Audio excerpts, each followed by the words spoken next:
Hello and welcome to the second channel for Tales from the Trip. I'm your host, the Trip Keeper, and on today's video, we're going to be talking about the war between me and these Kratom apologists that keep coming up online and saying whatever the fuck that is so apathetic and shallow words that they just come out of their mouths.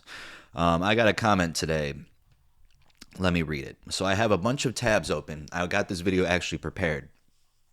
I'm going to talk about Kratom apologists. I'm going to talk about the community post I made. I'm going to talk about this comment just next. I'm going to talk about the Kratom doctor or the Kratom scientist I talked to that I mentioned in the community post. And then I'm going to start talking about 7-hydroxymetragenine. And then I'm also going to be talking about metragenine pseudoindoxil, which is the one that just started hitting the markets on these new products. So yeah, it's becoming very dangerous out there with these kratom alkaloids as they're very, very strong. If you guys didn't know, you guys are new here for some reason. I was addicted to kratom and these extract products, these alkaloid products, specifically the 7-hydroxymetragenine, or as they like to call it, 7-HMG. And I was on it for a while. I went into good detail with it on my main channel and on that live stream that I did that I extracted it from. So go check that out. It's called My Kratom Withdrawal from Hell or whatever the fuck. Yeah, so if you want to hear that, if you're like new here, because I've noticed there's a video on this channel, not the last video I uploaded about the post office, but the one before that, it's starting to like get up there in views. For this channel, 14,000 is a lot. So yeah, but it's been going up, and people were like confused as to why it's just like a still picture up front, because for this channel I really don't like to edit a lot because I can get out faster content for you guys.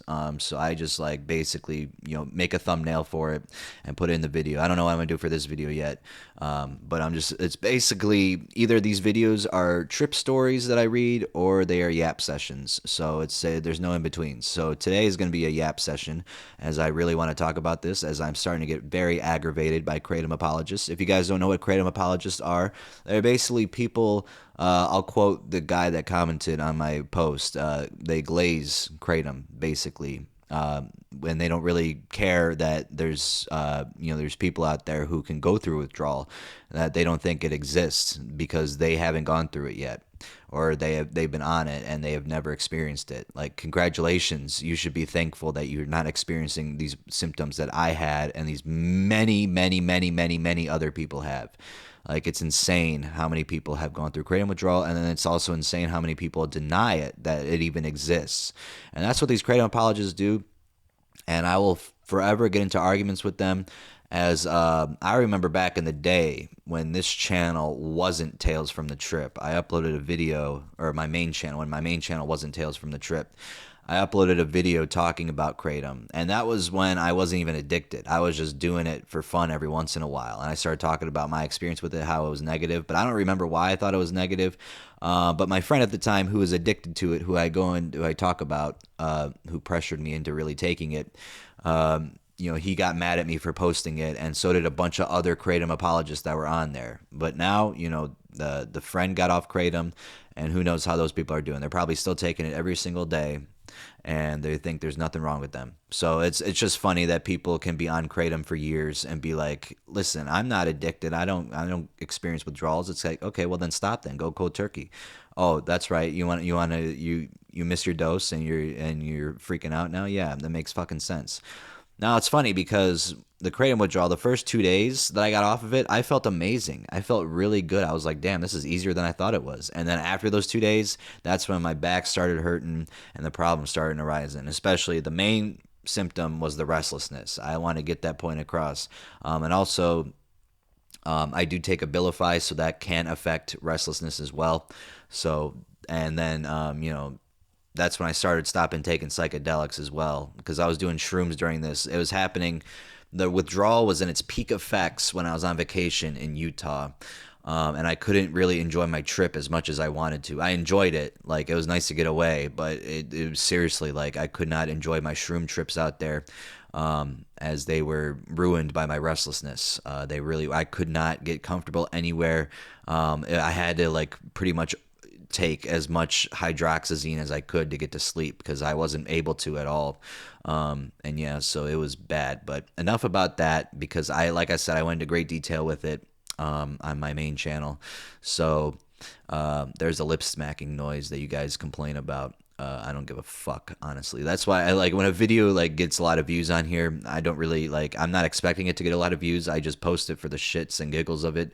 But then when it does get a lot of views, I'm just like, all right, well, damn. These people aren't used to what I do on this channel, but the main loyal viewers, they know what's up, and if you guys don't like it, then you guys should already be gone.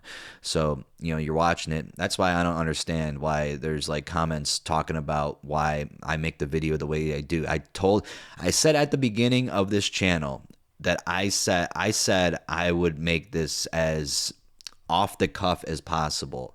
Like there is no rules here. There really is no rules. It's basically just gonna be me talking and whatever that comes with it. Even me peeing in the background, that's gonna happen, in the urinal cake life video. Like who cares? Like I really don't. I really don't. Now if you feel uncomfortable with that, then there's no reason you should be staying here. That's just what it is. That's just what this channel is going to be because I'm not going to change it. I'm not going to change it for more views or make it a more, fucking watchable channel. This is just going to be for me, make it for fun because that's how I get these videos out because I wouldn't want to make videos if I had to abide by rules, So, yeah. So this is just going on. I'm just telling you guys, this is just what's going on. But let's get into what we really want to talk about today because we actually have something to talk about. I will go off a script from time to time. But because yapping sessions can happen, they can go really well from scripts. So, all right. What led me to make this video today and what led me to make a post about it? On my Kratom Withdrawal from Hell video, someone commented today, Jump Boys 1408. Also, if you want to reply to them and just say something, just I don't know, but you could say whatever the fuck you want. But it would be funny if there's a bunch of replies to them.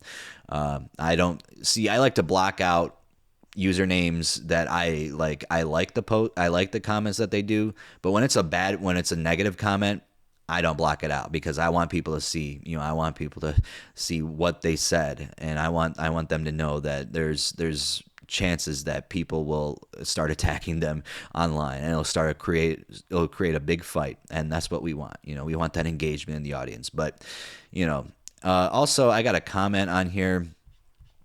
Let's see where it's at. Doopida boop, doopida boop, doopida boop. Where is it at? Oh my god, where is it at? Okay, here it is. So someone said, that's a zero engagement comment, brother. Ignore it and move on.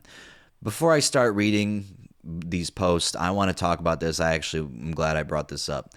So when I get comments like this, when I share a comment that was negative, that really like ticked me off, it makes me it also adds on to the angriness that I already feel, because you know how many negative comments I see that I do pass and ignore, that I don't share? How often do I really share comments online and I talk about it in a big community post like this? I've never, ever even done that in my life. I've shared negative comments before, but I've never gone into great detail with this. Like, I'm not going to move on with it. I'm allowed to respond if I want to. I'm allowed to voice my opinions because it is my channel. These people leave comments on here. So if they can leave comments, why can't I? I'm the creator. I am the creator of this channel. I'm the creator of both of these channels. And I have the rights, just like you guys have the rights to say whatever you want. But just because you can say whatever you want does not mean I will like that. Maybe you'll make next thing you know, there'll be a community post about you. You never know. So I just don't like it when people say that. People say that to me all the time. Like when I do share a comment that's negative, like, or if I put it on Instagram or something, there's like a negative story, like calling me AI or something, and someone will just be like, dude, just stop, just ignore it. Don't let them, get in your head or anything. It's not that it gets in my head. it makes me want to show something else, that I want to prove a point to across the whole platform on here, that I have stuff to say, and people are just wrong. I don't want people to be wrong and, sharing stuff and continuing to talk about stuff that is wrong. I want to actually like show people that there is a lot to learn here, with this stuff. So yeah, like I said though, well, that's why when I get this comment, I really don't like it. I really don't like it. Like, no offense, Stinkboy777, but I really hate when I see comments like that. That's another comment that I would just talk about and share about. But because I do ignore comments. There, you know how many comments we get daily. Me and Vivek, we talk separately. We don't really talk on the podcast about it too much, but we talk about our viewers a lot, about the positive comments, of course, and then also the negative, stupid comments that we get. But sharing it is different. Like, I'm only doing that once every how many months. It's not a lot. So, but like I said, I have the freedom of speech to say whatever. That's what I have this channel for. If I didn't have the freedom of speech, then I wouldn't be able to talk about it. But I always say, if you're able to comment whatever you want, I should be able to comment back. I should be able to give my opinions on it, because that's the point of this social media shit. We can talk about it. We can go on and on. But yeah, no. Of course, it's going to be a zero like, zero engagement comment. Like, of course it's going to be. But I want to engage it, because I want people to realize that there are people out there who believe this stuff. And I will read the comment now, so you guys know what it says, why I wanted to share it. So they said, Jump Boys 1408, they said, wait a minute, I came back to comment again because this fucking guy making the video seriously said that Kratom steals your soul, with 2 laughing emojis. It's like saying you don't recommend caffeine whatsoever because it's possible to take 2 grams at once and have negative side effects. Hitting their head, the shaking my head emoji, I think it is, after that. And then they said it's like warning people to not try CBD edibles because in extreme cases you can get addicted to marijuana too. And then with the smiley face with the tear coming down on the side.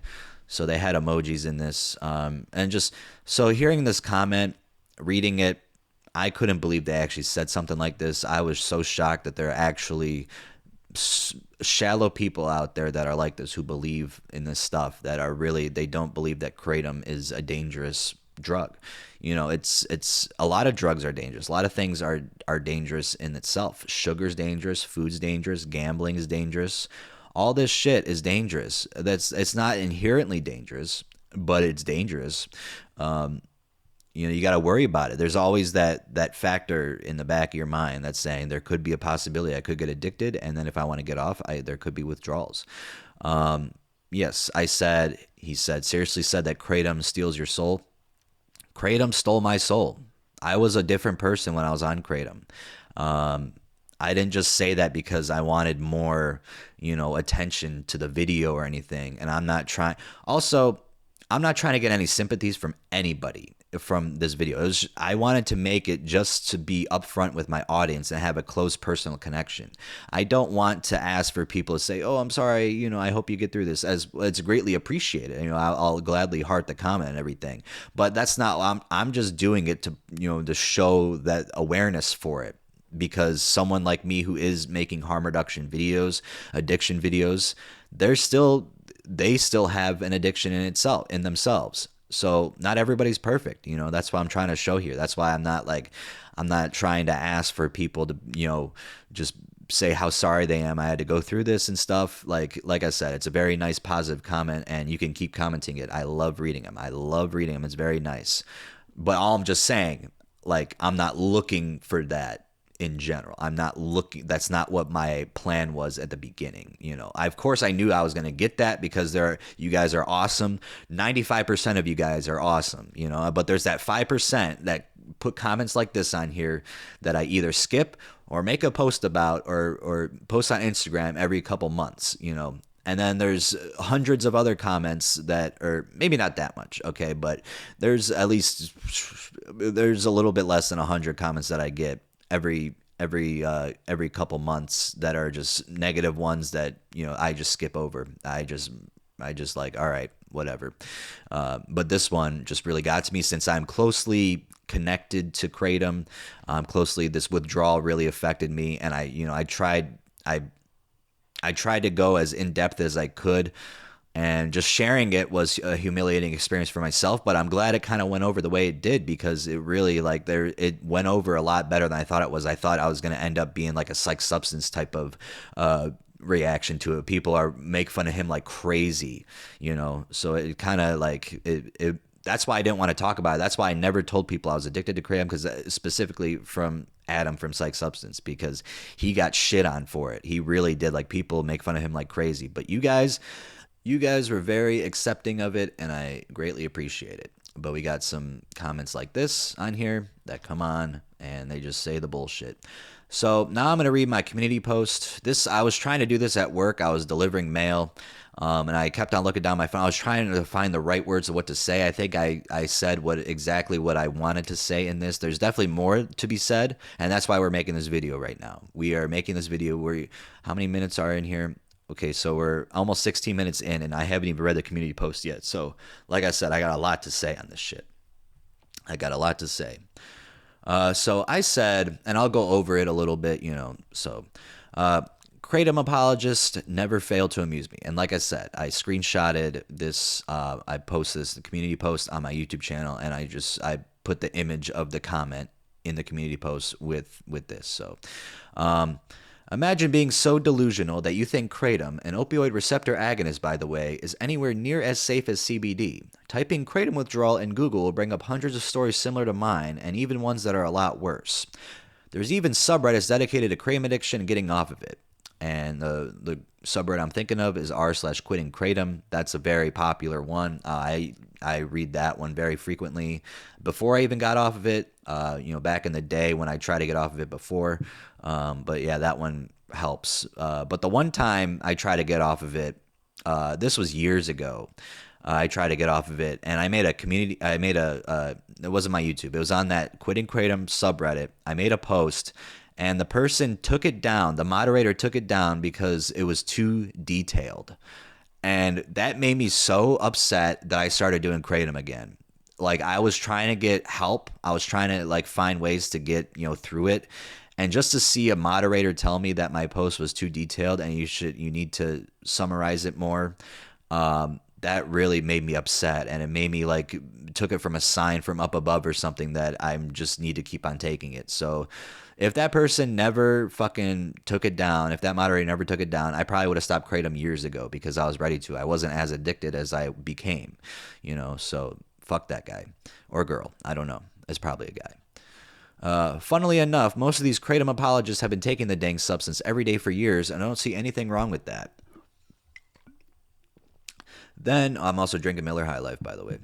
Then there are Kratom products like I was taking that contain 7-hydroxymetragenine, or 7-HMG, which is, quote, 40-fold greater potency than metragenine and 10-fold greater potency than morphine.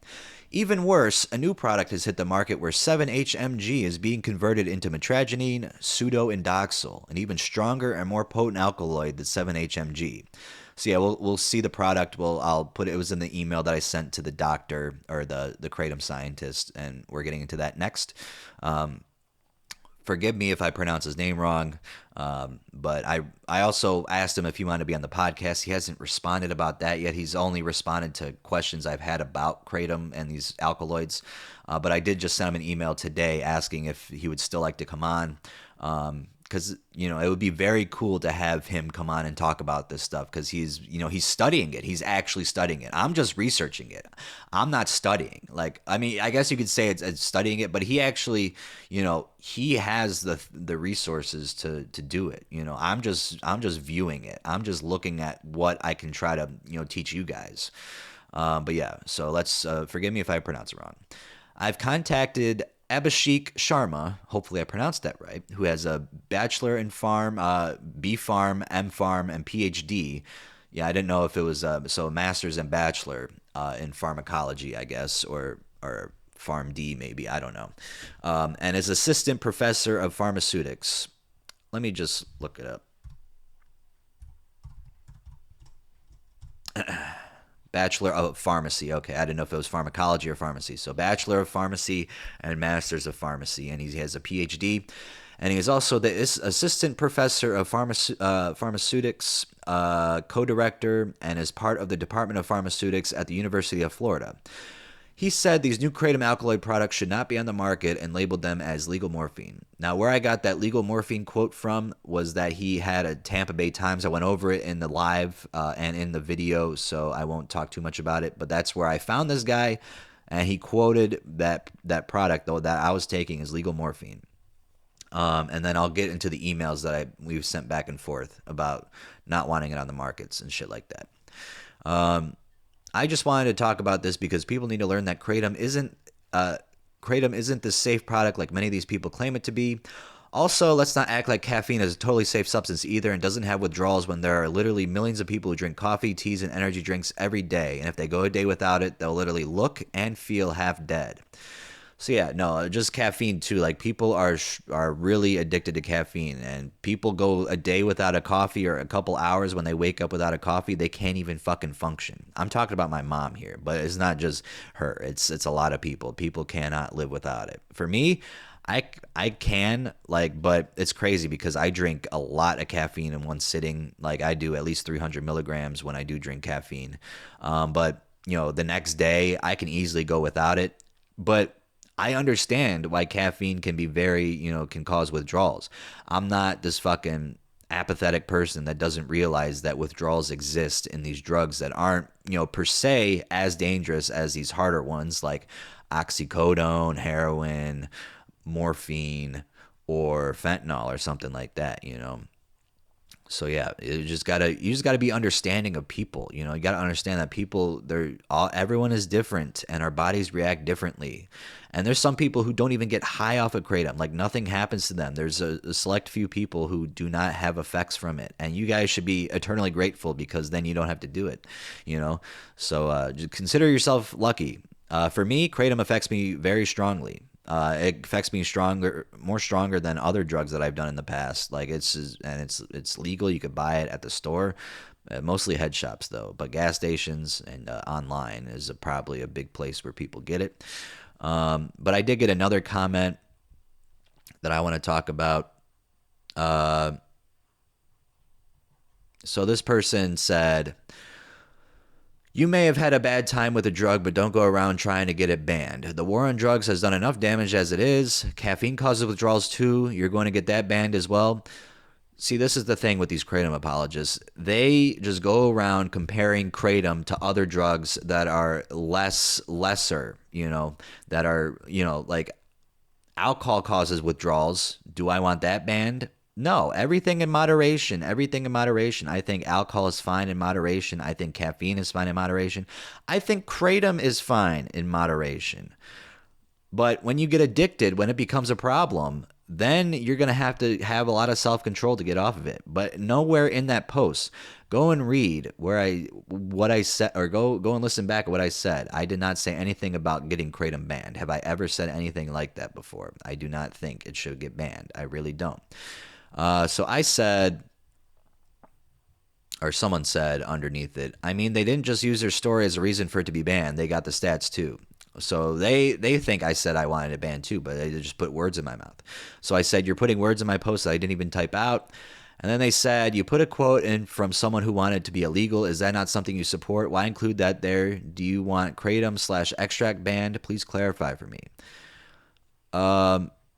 Then someone said, I didn't even see this comment. I don't think he wants a ban, and the bigger issue is how it's casually sold in head shops by potentially scummy people. Seeing mega Kratom banners outside head shops rubs me in the wrong way.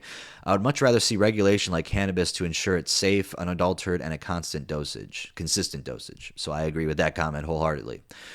And then I said, I responded, it says so I just quote, "These new Kratom Alkaloid products should not be in the market." I was just using their quote to show how dangerous these stronger, I spelled dangerous, damn it. Now they can use that against me. To show how dangerous these stronger Kratom alkaloids are. I don't want Kratom banned, as I've said many times that I think addicts to stronger opioids should use it to help get off their worst addiction. And then they said, I just saw this comment. I have to respond to it now. So when you say it shouldn't be on the market, how would you want that enforced? Legal penalties for buying it, selling it, because that's banning it and creating a black market. See, he's just like literally it's not even anything that I'm remotely even saying close to. So I'm gonna pause this and I'll come back when I finish with the reply and I'll tell you guys what I said. Okay, I decided not to respond because it's just really stupid. I don't feel like responding to it. But what I was gonna say is that again, I was quoting the guy. I was quoting the Kratom scientist who said those exact words, or not the exact words, but he said, something similar to it. I will read it in the email. You guys will see it.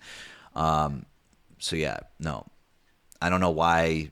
I said it was. I didn't. I said to show how dangerous these alkaloids are. Like he thinks they're that dangerous, where it would be better that it would be off the market. I'm just quoting that just to show you guys how dangerous he sees these drugs are, how these kratom alkaloids are. That does not mean I want it banned. That does not mean I want kratom banned. That does not mean I want these products banned. But I want there to be just awareness out there that this could happen to you. But I think people with stronger addictions on opioids, I keep saying this, but I guess I gotta keep saying it, or else people just have comments like this and I'll have to keep on going through it and seeing it and being like, what the fuck. I have said many times that I believe that people getting off of stronger opioids should be taking kratom to get off of their own, because being on kratom, being addicted to that is better than being addicted to heroin. I think we can all agree to that. But yeah, so I'm not gonna respond to that because he should already know. He asked me like nothing that was even related to it. Nothing that was even related to it. So yeah, I said it in the first response. So I'm not gonna go into detail with that any longer. But yeah, so speaking of those emails, let's go to them. So this is what I said to the guy originally. I said, hello, I recently saw an article from the Tampa Bay Times where 20 kratom brands were tested. I saw that you stated the one specific product that contained 7-hydroxymetragine was basically legal morphine. I found that to be very interesting. I was addicted to taking that specific brand and have been 5 weeks clean and have gone through some serious withdrawal symptoms since stopping. I was wondering if you'd like to join me on my podcast where I can interview you about kratom and all of its harmful aspects. I run a harm reduction YouTube channel with 169,000 plus subscribers where I do a podcast once or twice a week. I like to have interesting guests on. I feel like you'd be perfect to speak with since I came forward with my addiction to my audience. People are very interested in the topic of kratom in general. Email me back here and I will understand if you have to decline since you probably are very busy. But I would like to have you on. I would love to have you on, excuse me. And then I linked my YouTube channel and then I said, best regards, T. And then, so he emailed me back how many days later? 4 days later. So I was happy that he emailed back. I love it when they email back because some people don't, some people don't, or they don't call me back. But when they do, even if they can't do it, I really appreciate it when they can, because I'm literally trying to get a lot of guests on for you guys, like psychotherapists, psychiatrists, people in jail. I've been trying to contact people in jail to get you guys this content on these podcasts. I have a lot of questions I want to ask these people. So like I'm trying to expand what the podcast can be. Like I want it because I think having the guests that we've had on so far, the cultivation expert, shout out Psychonaut Marine, the schizophrenic, shout out Chase, and then Play a Funk, that was a lot of fun to have on there. And then we had the one where with me and Vivek, we had someone that's no one classic, shout them out. We love someone that's no one. And then Trip Whip we had on there. Then we had Meta Angel, and then of course I missed the episode with your mate Tom, which I'm really sad about. But I was so tired that day I could not make it. My eyes were closing like crazy. So yeah, we've had a lot of interesting guests on so far, and I want to keep it going that way. I want to expand it. I want to diversify it, and I want this to be like a fun podcast to do. Like I want it to be, there's no boundaries for what it is. I want it to be related to drugs and stuff. So like having these people, like having a psychiatrist, having a psychotherapist, they deal with these things. A person in jail for drug trafficking, I mean, there you go right there. So yeah, but he hasn't responded yet, the guy in jail. That would be a lot of fun to have that guy on here. That would be a lot of fun. It'd be a lot of fun to have all these people on here. But okay, so He said, "Dear Trip," called me Trip, which is really funny because I don't give my name away unless it's a local place. And they said, "Thank you for contacting me. My statement about legal morphine was for a specific semi-synthetic product, 7-HMZ. I am not completely against kratom in its natural form, instead concerned about the safety of organic extracts-based concentrated products, isolated alkaloids, and semi-synthetic alkaloids labeled as kratom products. This semester is ending, and I'm a little busy for a few weeks. Please let me know if you have any specific questions. I am adding Matt Splett to this email. He is the director of communications for the college. Thank you." Maybe I should contact that guy. Or call his phone number, maybe. I don't know. Where is he at? Okay, he just attached him to it. External email.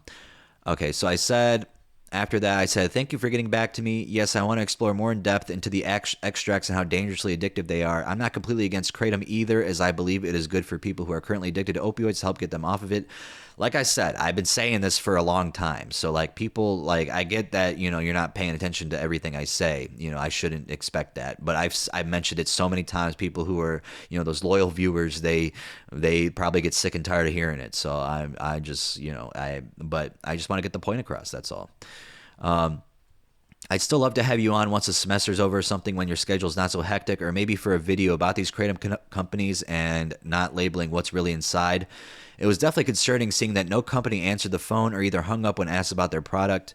Let me know if you'd be interested in being interviewed, or if you'd just be available to answer questions here. Either way is fine with me. So I asked again to be on, and I don't know if he's gonna want to come on or not. The third time's a charm, maybe. I don't know. But yeah, so and then I emailed them again because I forgot a little bit. 7 hours later, I said, "That same company just came out with a new product you should test that contains metragenine pseudoindoxil, which we'll get into. I just looked it up and it says it's more potent than morphine. I don't know. Maybe you can give more information on it. Thanks." So it's from the 7 Ohms company. The stuff that I got addicted to. It's called Pressed, with PRESS apostrophe D. So they got these pseudoindoxil, metragenine pseudoindoxil products, very strong. It says on the product, right on the front, it says 5 times strength of 7-OH. So is that different than yeah, 7. Okay, so it's the same thing as 7-hydroxymetragenine. So that's another abbreviation for it I did not know. Okay, so yeah, but I was pronouncing it 7-HMG, which I'll continue to use because I don't know why it'd be OH. I mean, there's an O in hydroxy, but the H is before it. That doesn't make it would make more sense if it was HO. But I think HMG is the better one because those letters stick out, in hydroxymetragenine. So yeah, let's go back. Yeah, 5 times the strength of what I was taking, and there's 6 servings, and there's 18 milligrams per tablet. So let's put that into perspective. Let me go to the Tampa Bay Times article. I still have it right here, thank God. So they tested the 7 Ohms product, the stuff that I was addicted to. They said that there's 15.27 milligrams per tablet. So let's put that into perspective. 15.27 milligrams per tablet. So 15.27 milligrams. So would that be times 5? 15.27 times 5. So that's like... Okay, so if it's 5 times stronger, that means it would be 76.35 milligrams of 7-hydroxymetragenine in one tablet. So that's how strong it is. I think I'm doing the right math equation there. If I'm not, forgive me. Do it in the comment section. We'll figure it out. But I think that's what we're going by. I don't know. Maybe it's not even close to it. But either way, it's more, and that's all that really matters. It's more potent. That's all that I want to get across. Not these stupid math equations. So he did respond the next day, actually. And he said, metragenine pseudoindoxyl MGPI based products have never been tested in humans and there's no clinical data. I also received this product last week to study. However, based on rodent data, MGPI has limited capability to cross the blood-brain barrier. I can't confirm it will be the same for humans. We'll have to wait for a few authentic surveys to understand its overall activity. Another problem, they're doing chemical reactions to convert metragenine to 7-hydroxymetragenine and further 7-HMG to MGPI. They are not looking for several byproducts formed during these chemical reactions. These products are completely unsafe for human consumption. There are no longer leaf-based kratom products and should go through FDA's approval process before available for any human consumption. So this guy, he approves of leaf-based kratom products, like he approves of it, but it's these kratom alkaloids that get him, you know. And I said, thank you for all the information. That's really interesting, but disturbing at the same time. And then he said, that is correct. These products should be available on market shelves. And I'm pretty sure he meant to say shouldn't, you know, so this is what I was quoting. These products shouldn't be available on market shelves, especially for young kids who are considering these herbal substances for energy and mood enhancement. Yeah, it's these young people that are trying to get it that are really scary. And I said, what do you think kratom is good for people getting off stronger stuff like opioids or something different? And then he said, we will have to evaluate the safety and risk associated with commercially available kratom products. Kratom leaf products could be beneficial for people on illicit opioids. See? Based on preclinical data, a few kratom alkaloids do have the potential to become a treatment for opioid use disorder, but they should go through the FDA route for safety and efficacy evaluation first before any human consumption. I don't see any scientific data to support the claims associated with organic extracts, isolated fractions, and semi-synthetic alkaloids use. And they should be evaluated for safety first. I don't want young kids to use these kratom-related products considering herbal supplements. So, and I said, thank you again. So yeah, a lot to say there. So to summarize, basically these kratom alkaloid products are very dangerous, and they, you know, he wants the FDA to approve them first before getting on the market. So, you know, the FDA approval process, that's a little tricky, you know, to talk about. I don't even, like, none of that shit gets approved, you know, none of that at all. But kratom leaf products, he doesn't see as a big of a problem, but I'm sure he still sees it as a problem, but it's definitely not as big, and he's worried about kids taking it. And it's easy for kids to get it, you know, it's easy for kids to get it. So yeah, those were those emails. And we are 37 minutes in here. So yeah, now let's move on to 7-hydroxymetragenine, as I want to talk about it a little bit just to get you guys, you know, in the loop of it. Oh, what the hell? 500 internal serval. Damn, where'd it go? Okay. What the hell? I just had the link up and it says the server encountered an internal error or misconfiguration, was unable to complete your request. It was a good article. All right, let's see if I can find another one. Okay, well, here's another one that says the exact same thing.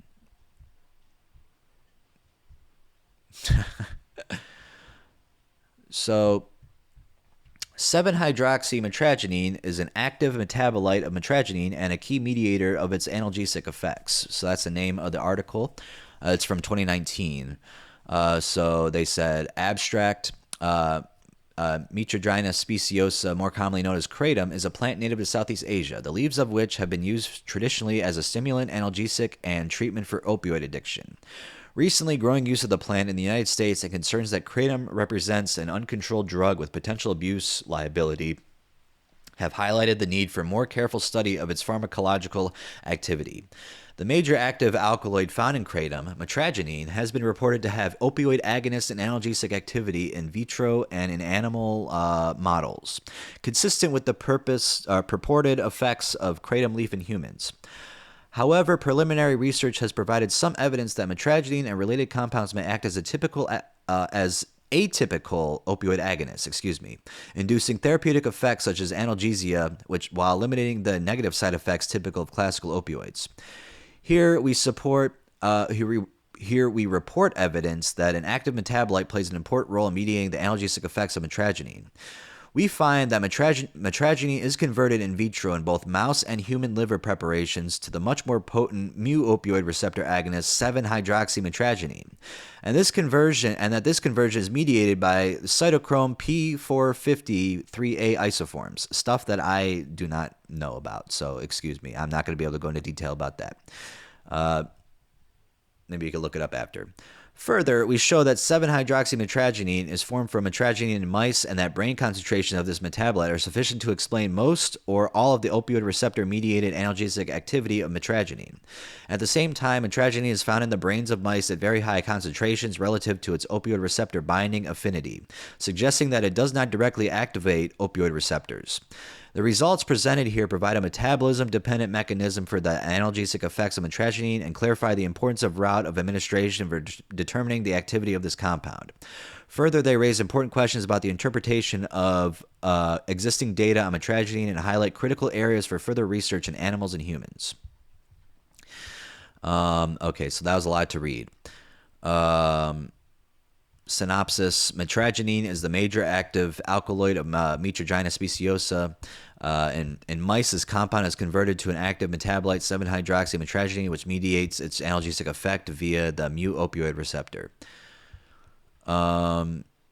Okay.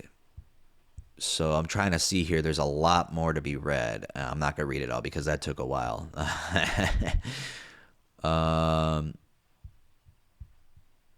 Let's see here. So there's a figure, and it shows pathway A, pathway B.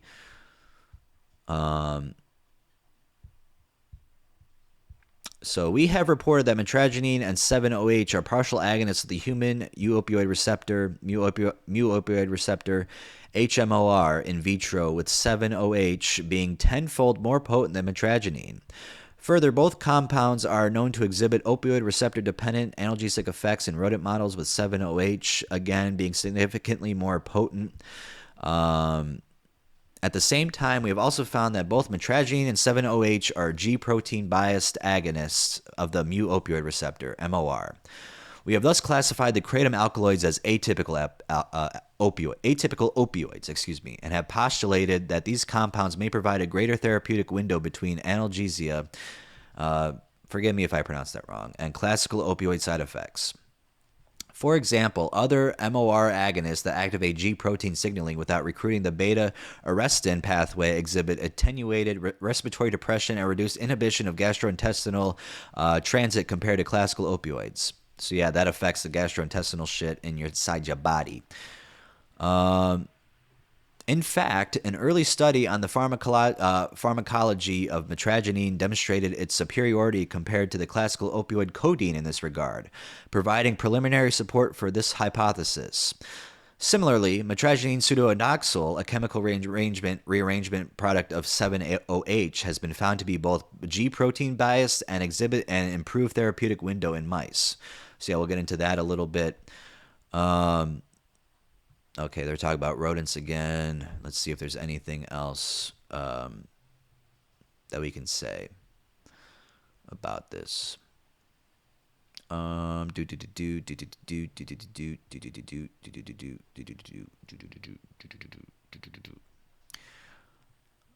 Despite low to moderate oral bioavailability, 20 to 30% in rats, metragine has been found in prior investigations to be paradoxically more potent as an analgesic when administered by the oral and intraperitoneal (IP). I don't know if I pronounced that right either. Routes compared to the subcutaneous route in rats and mice. Sorry, I thought it ended there. There's a period. These findings suggested to us in the involvement of an active metabolite produced via first-pass metabolism in mediating the analgesic activity of metragine. At the same time, our own prior in vitro studies at the mouse mu-opioid receptor had shown that metragine acts as either a competitive antagonist or a partial agonist depending on the assay symptom used, calling into question the ability of this compound to have a direct agonist effect on MOR in rodents and consistent with a metabolite-driven analgesic effect. Oh god, that's a huge ass word right there. I'm going to have to try it though. However, metragine has also been found to induce analgesic effects when administered intracerebroventricularly. I think I did that right, which argued conversely against the involvement of an active metabolite unless metabolism occurs directly in the brain. Therefore, we set out to further elucidate the pharmacological and metabolic mechanisms leading to metragine's analgesic effects. Okay, so there are results here.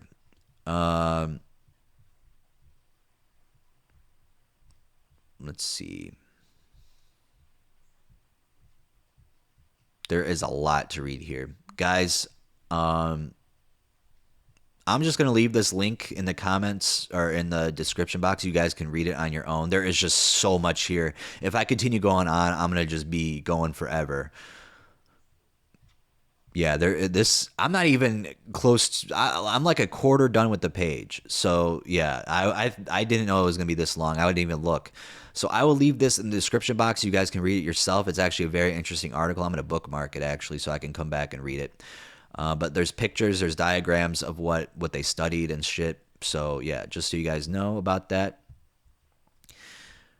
So yeah, that's about 7-hydroxymetragenine. The strength of it, 40-fold greater potency than metragenine and 10-fold greater potency than morphine in that one. The benefits, relief pain, depression, and opioid addiction. So yeah, it does do that well. It does do that well. But once you get addicted to it, it's hard to get off of it. Hard to get off of it. Okay, so this National Library of Medicine article works. Okay, so they talk about rats in this one. We don't need to go over that. We talked about the rats already. So yeah, 7-hydroxymetragenine. So let's just go over what it is again, and then, yeah. Okay, so there are anti-nociception, tolerance, and withdrawal symptoms induced by 7-hydroxymetragenine, an alkaloid from the Thai medicinal herb Mitragyna speciosa. So let's see. They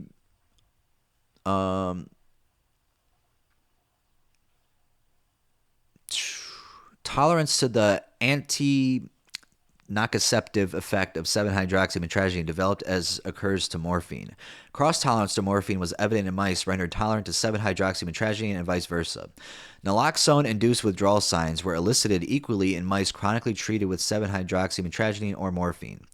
7-HMG or 7-OH exhibited a potent anti-nociceptive. I don't even know if I'm pronouncing that right, dude. I'm sorry. Anti-nociceptive effect based on activation of mu opioid receptors and its morphine-like pharmacological character, but 7-HMG is structurally different from morphine. These interesting characters of 7-HMG promote further investigation of it as a novel lead compound for opioid studies. So yeah. Stuff we probably know, we go over it from Millipore Sigma, sigmaaldrich.com. Don't need that anymore. Trying to see if there's anything else interesting about 7-HMG that we could talk about. Purchasing information, you can buy it.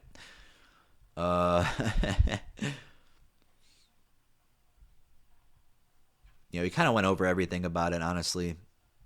The effects of it, maybe you can... Ooh, that's a cool picture.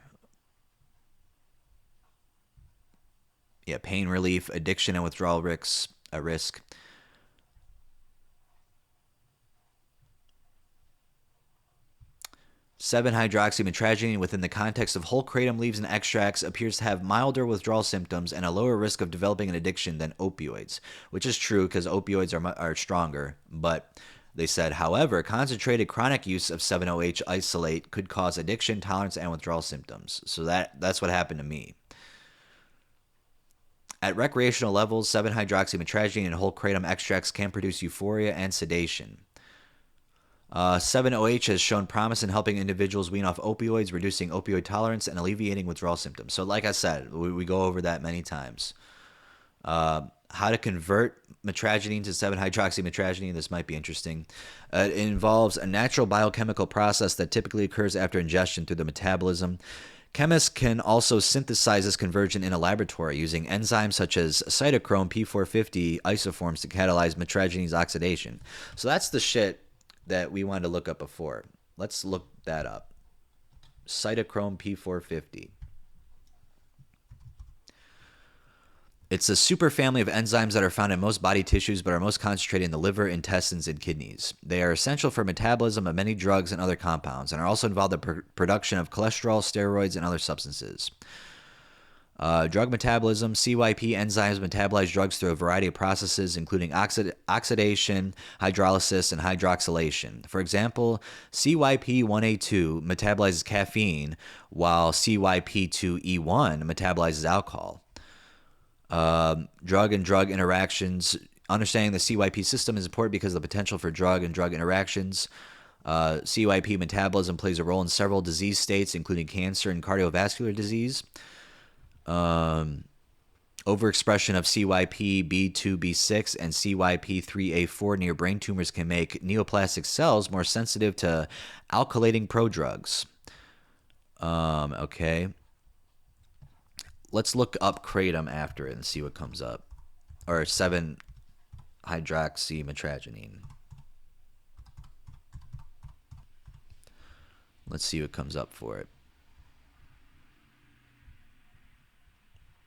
CYP 450. Okay, so we got to skip the abstract shit.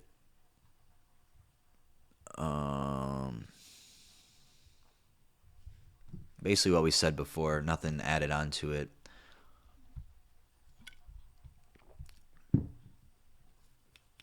So it's has wait. 4 RCYP enzymes, 2C18, 2C19, 2D6, and 3A4 were found to contribute to the metabolism of mitragynine. 7-hydroxymitragynine, which has an affinity for the mu-opioid receptor, tenfolds that of morphine, was produced exclusively by 3A4. 9,0-dimethylmitragynine. So there's a lot of alkaloids, and there's a lot of missing information that they need to study about. It's the most abundant metabolite in vitro, and the most prevalent metabolite in urine among kratom users. Was produced by 2C19, 3A4, and 2D6. 16-carboxymitragynine was produced by RCYPs 2D6, 2C19, and 2C18. 2C19 was solely responsible for the formation of 9-o-dimethyl-16-carboxymitragynine. Sorry, guys. There's so much here. In vitro RCYP studies were compared with phase 1 metabolites in urine from cases involving mitragynine. So let's look up 16-carboxymitragynine because I'd like to know if there's any information on that.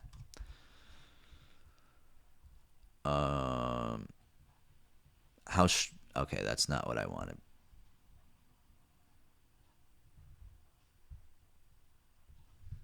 So there is actually a very interesting website here. Let's see what it says. It's loading. I have so many tabs open, guys. It's crazy.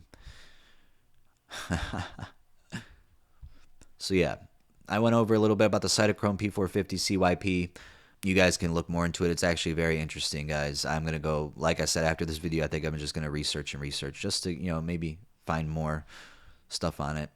So let's get on to mitragynine pseudoindoxil. I'm just going to use Wikipedia for this one. Then there's another article.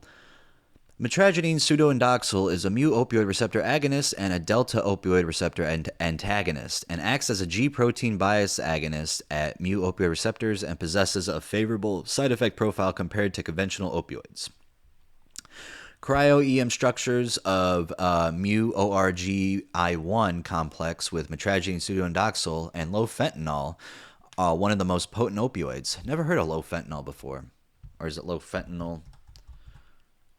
Wait, where'd the tab go? Okay, there we go. Low fentanyl. Fentanyl? I know there's carfentanil. Okay, so low fentanyl is one of the most potent opioid analgesics known and is an analog of fentanyl, which was developed in 1960. It is most similar to the highly potent opioid carfentanil, or 4-carbomethoxyfentanyl, only slightly more potent. So this is the most potent one. Well, it's not the maybe it's not the most potent one, but it's up there, really up there. While 3-methylfentanyl is considerably more potent than fentanyl itself, low fentanyl is only slightly stronger than carfentanil.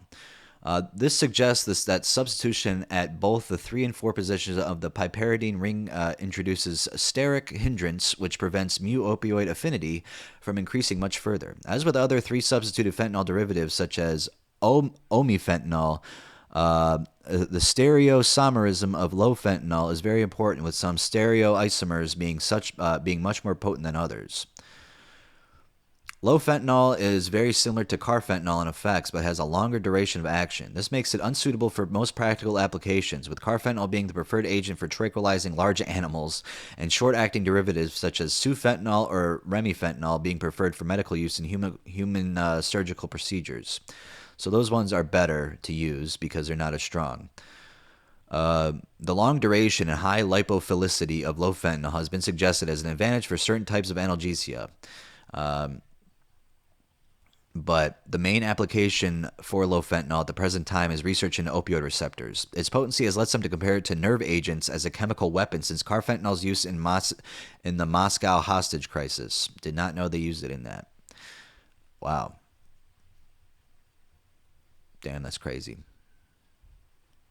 Okay. So, yes.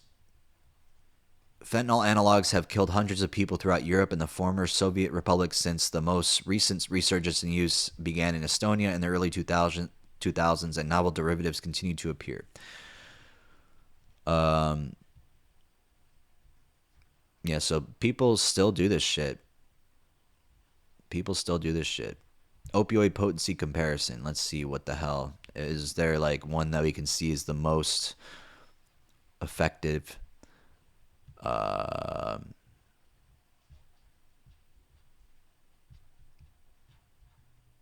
There's morphine, oxycodone. Wait, where's the potency thing at? Speed of onset, strength. Okay, so the strength. Okay, so it goes by strength. So we'll see which one's the most powerful.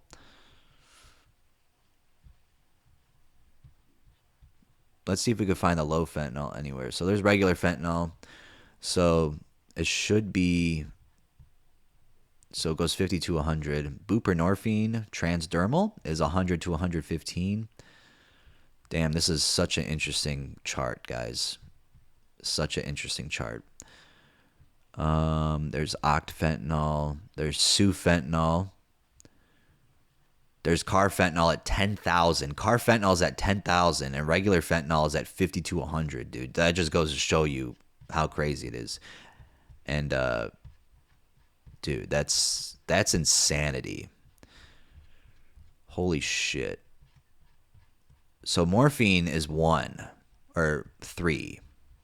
No, morphine oral is 1. 10 milligram tablet, 1.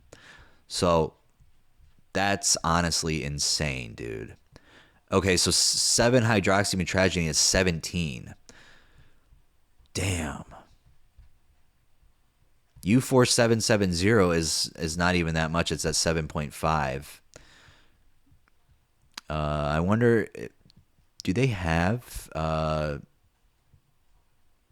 No, it wouldn't be above that. It wouldn't be above fentanyl. It'd be in here. But that's crazy that they put that in there. 7-hydroxymetragine at 17 at 0.6 milligrams. So at 0.6 milligrams, that's what it's doing it. That's outrageous. That just goes to show you how strong it is, dude. Okay, so low fentanyl is from 10,000 to 100,000, but the highest is 14-methoxymetapone. Or metapone, maybe. Damn, so low fentanyl is the second highest. That is interesting. 7-methoxymetapone is an experimental opioid drug developed by a team led by Professor Helmut Schmidthammer at the University of Innsbruck in the mid-1990s. It is a derivative of metapon in which a methoxy group has been inserted at the 14 position. It is a highly potent analgesic drug that is around 500 times stronger than morphine when administered systemically. However, when given spinally or supraspinally, it exhibits analgesic effects up to a millionfold greater than morphine. A million. That's crazy. It binds strongly to the mu-opioid receptor and activates it to a greater extent than most similar opioid drugs.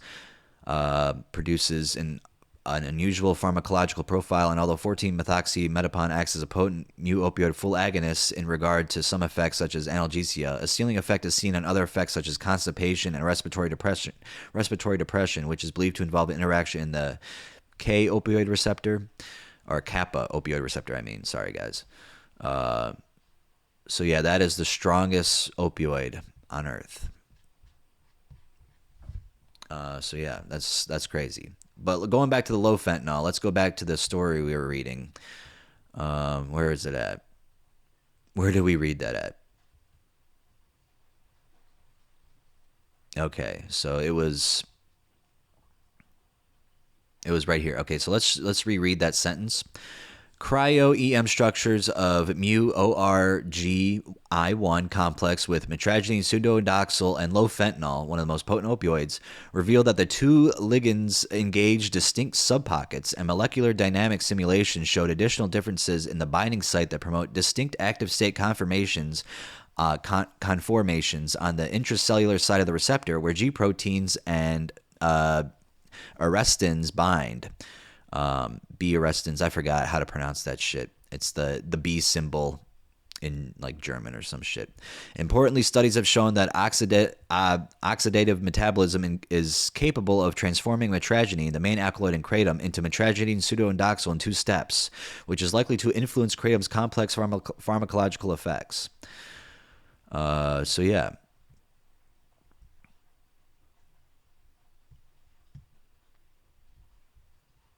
All right, so we got that done. Close out. I just got so many tabs open, guys. It's crazy. I got to keep that page open. So here is the opioid receptor agonistic characteristics of mitragynine pseudoindoxil in comparison with mitragynine derived from Thai medicinal plant Mitragynina speciosa. So how long is this? So I don't know.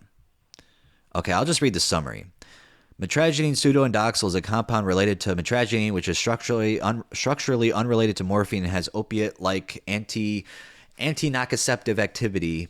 Mitragynine is a main alkaloid isolated from leaves of Mitragynina speciosa, a Thai folk medicine with opioid-like medicinal use. Effects of mitragynine pseudoindoxil on electrically stimulated contraction in guinea pig, ileum, and mouse vas deferens, and its binding affinity in the guinea pig brain membranes were studied in order. The electrically stimulated ileal preparation from guinea pig and vas deferens from mouse and receptor binding assay with guinea pig brain homogenates were used to study the mode of action of mitragynine pseudoindoxil and their putative strong analgesic effects in mice. At first, we studied the effect of mitragynine pseudoindoxil on electrical stimulation-induced contraction in guinea pig's ileum. The contraction was abolished by tetrodetoxin and atropine, but not by hexamethonium. Therefore, they didn't even finish. The hell? So stupid. I'm not going to continue reading that one. So yeah. It's crazy. Yeah, so mitragynine pseudoindoxil also showed to be 100-fold more potent than mitragynine, which is already I think it's more potent than morphine. So yeah, it's just insane what this shit is. Like people need to realize that these are in products now, and it's taken over. It has taken over. Although opioids have been used in the treatment of pain for centuries, they cause various adverse effects and addiction. Recently, kratom alkaloids emerged as promising analgesic alternatives for pain management with considerably fewer side effects. The first scalable total synthesis of mitragynine pseudoindoxil, the most potent atypical opioid kratom metabolite, is now reported, as well as the discovery of its structural plasticity. So, stuff for nerds up here, stuff that could be interesting for you guys. I love it, so I guess I'm a nerd, but... Ozzy, get out of the trash can. What are you doing? Get out of there. You want me to get up? I'll get up. Get out of there. Yeah, get out of there. Sorry. Let's see what else they got in here, and then we're gonna end the video because we've been going on for a very long time. Oh damn, we're over an hour. Most of this shit is just trying to find the fucking right thing to read. And there's so many, like, I'm sorry guys that there's so many like big words that I've never read before, and I wish I can pronounce everything correctly, but I can't. So if you guys could pronounce these things right, I love it. I love you guys. It's very very crazy. Like, since it's the second channel, I do not care. I really don't care. But on the main channel, I would make sure that these things are pronounced right. But in this, I will post this article in here too because there's results and discussion about it, and there's a lot of charts and stuff. And but there's so many words in here that I'm gonna butcher that I don't even want to try. I don't even want to try reading them. I know I will not get it right because it's just crazy. So, but you know, you learn this stuff and maybe you can fucking you know, become an intelligent person. Like, not just learn the words, but learn actually what they mean and shit. So yeah, learning about those cytochromes, very interesting. That was a lot of fun. But yeah, and we also learned about low fentanyl today, one of the most potent opioids of all time. So yeah, that's crazy. It's got a other long name for it. I'm not gonna try that. Dude, it's funny when these drug names are just like so damn long. Let's see if we can find like maybe one more article or something.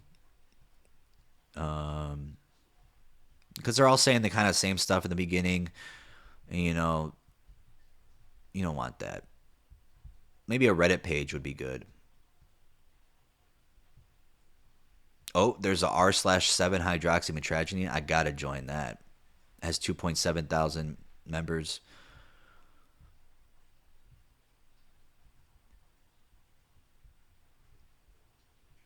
I want to see if there's any experience reports, if we can find it.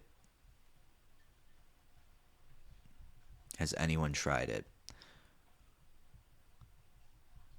Yeah, they're available.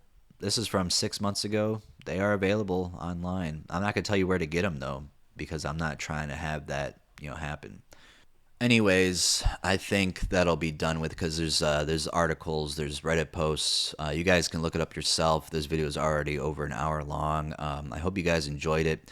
But I just want to get that point across that there are kratom alkaloids out there that are very powerful. They're stronger than morphine, these alkaloids. So, I mean, just think, you'd be taking morphine, it wouldn't even be as strong as taking 7-hydroxymetragine.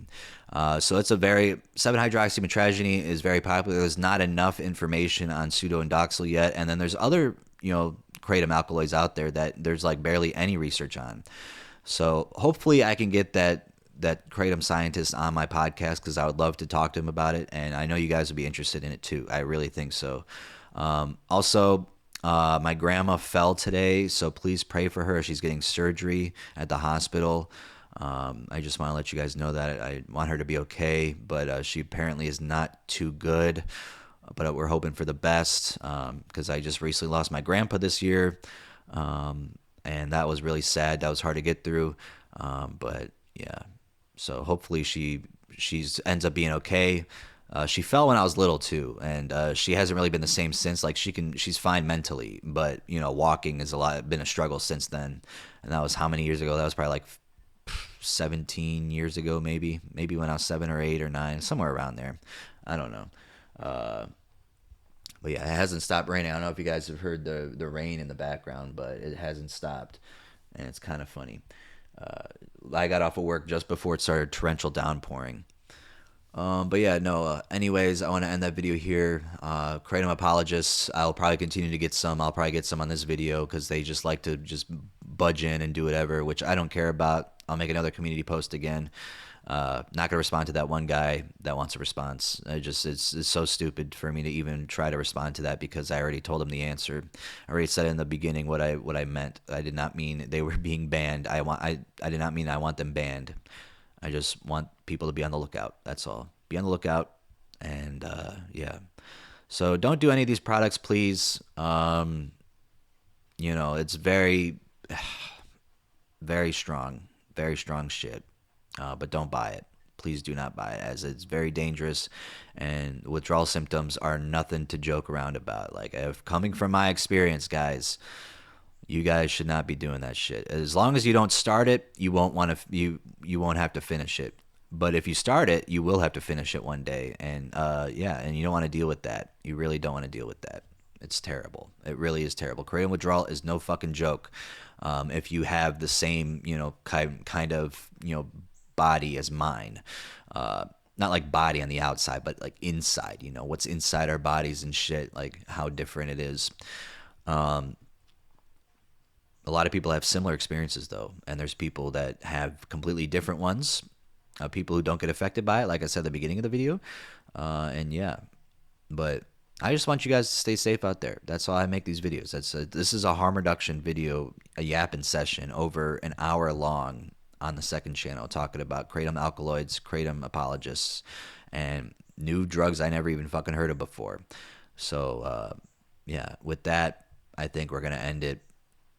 So yeah, hope you all have a wonderful day, guys. Stay safe out there, and please do not use kratom products. Please, I beg of you. Please, please, please, please, please, please.